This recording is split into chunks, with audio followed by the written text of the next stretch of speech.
আসসালামু আলাইকুম। বৈশাখ মাস। তো আজকে বাংলা নববর্ষ 1433 সাল। তো এই উপলক্ষে পহেলা বৈশাখের আয়োজন এবং কি মানুষের মেলা উপলক্ষে অনেক দোকানপাট উঠছে আমাদের বাজারে। তো একে একে দেখাবো আপনাদের বাজারের সমস্ত কিছু। তো এখানে এই যে গুড়ের ছাঁচটা মূলত হাতে তৈরি করা হয়। এটা হলো মিষ্টির ছাঁচ। এটা একটা ডাইসে তৈরি করা হয়, আর গুড়ের ছাঁচটা ডাইস ছাড়া সম্পূর্ণটা হাতে। এটা হলো বাংলার ঐতিহ্যবাহী খাবার বিন্নি। বিন্নির সাথে আপনারা অনেকেই পরিচিত। বিন্নি 2-3 প্রকারের বিন্নি আছে, একটা হলো 350, একটা 450 আর একটা 250 টাকা কেজি। তো বিন্নি বিক্রি হচ্ছে। বিন্নি ভাই অনেক সুস্বাদু একটা খাবার।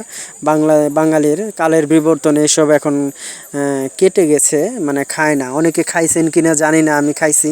বিন্নি তো ভাই একটা গরম দুধের সাথে আপনি বিন্নি হালকা একটা কলা স্লাইস করে কেটে নেবেন, অসাধারণ লাগে। তো এই খাবারগুলা তো আমরা এখন ভুলেই গেছি। এখনকার পোলাপান তো মানে খাইতেই বা নেয়, কিন্তু একটা স্বাদের যে একটা ভরপুর যে তৃপ্তি, এটা এখনও বাঙালিদের মনে বিরাজ করছে। এখানে বিভিন্ন প্রকার খাদ্য সামগ্রী উঠছে। জিলাপা, গজা বলে, আর একটা নেমটি গজা, নেমটি। তারপর হলো বিভিন্ন প্রকার জিলাপি, পেঁয়াজি, চানাচুর, মুরালি, একটা ঘিয়ে ভজা মুরালি, গুড়ের মুরালি। নেমটি 2 প্রকার, একটা হলো মোটা নেমটি, আবার চিকন নেমটি। তো বিভিন্ন প্রকার নেমটির সমারোহ, একদম মেলা জমজমাট। তো এখানে মেলা মূলত এখন বড়দের জন্য না, বা ছোটদের জন্যই এরা করছে। ছোট পোলাপানের কাছেই হয়। ছোট পোলাপান দিয়ে মানে মেলার জন্য আগ্রহ হয়, ওদের আবদারে আসা হয়। তো এখানে আমার মেলা এক ভাইস্তার সাথে দেখা। ভাইস্তা বলল যে চাচা কিছু খাওয়াও। তো ওকে জিলাপি কিনে দিলাম।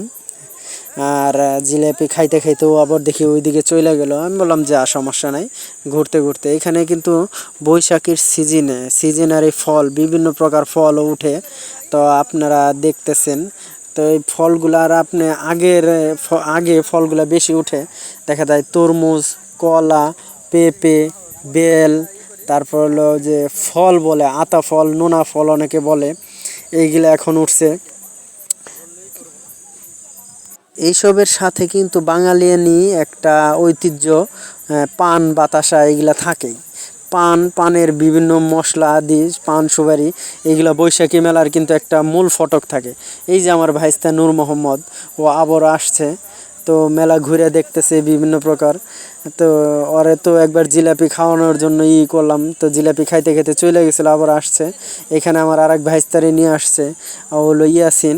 তো ওদের সাথে আর কি সবার সাথে আড্ডা দিলাম। তো আপনারা আমার চ্যানেলটিকে সাবস্ক্রাইব করবেন আর আমার পাশে থাকবেন।